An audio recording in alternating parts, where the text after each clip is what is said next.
एक छोटा सा गांव था, हरियाली से भरा, खेतों की खुशबू से महकता, पर लोगों के दिलों में अब भी रंग रूप को लेकर भेदभाव भरा हुआ था। इसी गांव में रहती थी चंदा, सांवली रंगत पर दिल की बेहद खूबसूरत, मेहनती, ईमानदार और सबसे बड़ी बात, दूसरों के दर्द को अपना समझने वाली। चंदा के बाबा एक छोटे किसान थे। चंदा भी उनके साथ खेत में काम करती थी। गांव वाले उसे ताने देते, अरे इतनी काली लड़की, कौन ब्याह करेगा इससे। लेकिन चंदा मुस्कुरा देती। अचानक एक दिन चंदा के लिए रिश्ता आया। लड़के का नाम था अमित। पास के कस्बे में सरकारी नौकरी करता था। माँ बाप ने शादी तय कर दी। अमित की माँ यानी सास और उनके पिताजी यानी ससुर दोनों बड़े सख्त मिजाज के थे। शादी के दिन दुल्हन बनी चंदा को देखकर कई मेहमानों ने कान में फुसफुसाया, अरे इतनी काली बहू, अमित के लिए तो शहर की गोरी लड़की लानी चाहिए थी। और उसकी सास ने भी ताना मारा, शकल से तो कोई काम वाली लगती है, रसोई और खेत संभाल ले बस। चंदा ने सब कुछ चुपचाप सुना। आंखों में आंसू तो थे, पर दिल में एक ठान रखी थी, मैं अपने कर्मों से सबका दिल जीत के दिखाऊंगी। शादी के बाद चंदा पर एक साथ 3 जिम्मेदारियां आ गई, रसोई, खेत और घर की साफ सफाई। सास हर बात पर ताना देती, गोरी बहुएं घर को रोशन करती है, ये तो घर अंधेरा कर रही है। ससुर जी कुछ नहीं कहते थे, बस अखबार पढ़ते रहते। अमित, उसका पति, भी शुरू में शांत रहता, ना बोलता ना रोकता। लेकिन धीरे धीरे चंदा के हाथों का खाना सबको पसंद आने लगा। वो खेत में भी काम करने लगी, खुद हल खींचने वाली बैल बन गई।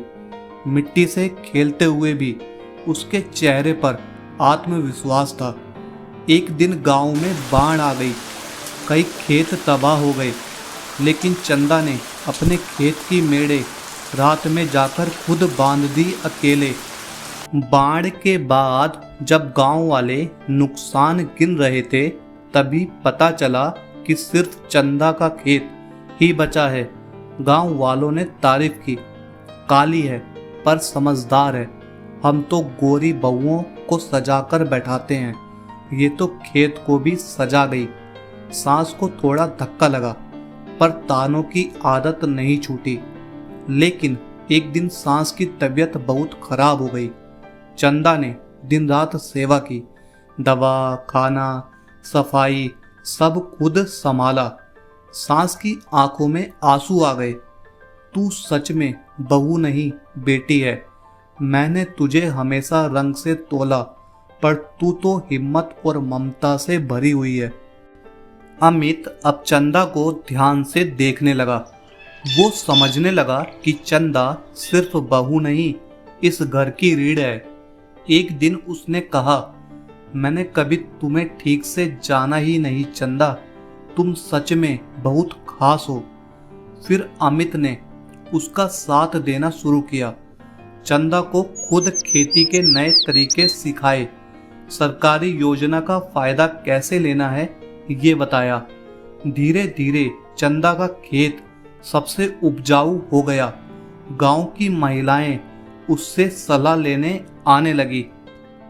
जिला अधिकारी जब गांव आया तो सबसे पहले चंदा के खेत में गया।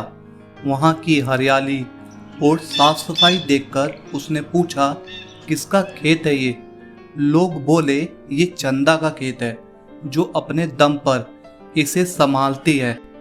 अधिकारी बहुत खुश हुआ और चंदा को महिला किसान सम्मान से नवाजा। अब अखबार में उसकी फोटो छपने लगी। सास ने वो अखबार सबको दिखाया, ये मेरी बहू है, मेरी बेटी, रंग नहीं संस्कार मायने रखते हैं।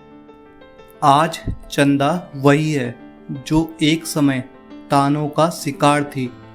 अब सास, ससुर, पति, गांव सब उसके काम, इज्जत और सोच के कायल हैं।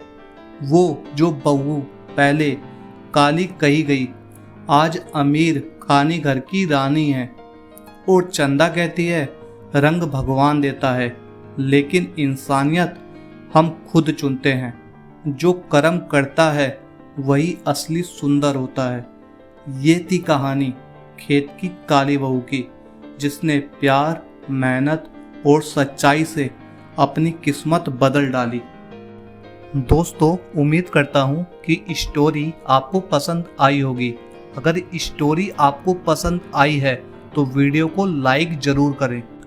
दोस्तों, आपका आशीर्वाद हमारे चैनल पे बने रहे, उसके लिए चैनल को सब्सक्राइब जरूर करें, बेल आइकन को प्रेस करें, जिससे कि जो भी हमारी लेटेस्ट वीडियो होगी वो सबसे पहले आपको मिल सके। और इस स्टोरी को जितना हो सके ज़्यादा से ज़्यादा लोगों को शेयर करें। मिलेंगे फिर एक नई वीडियो में, तब तक के लिए दोस्तों धन्यवाद।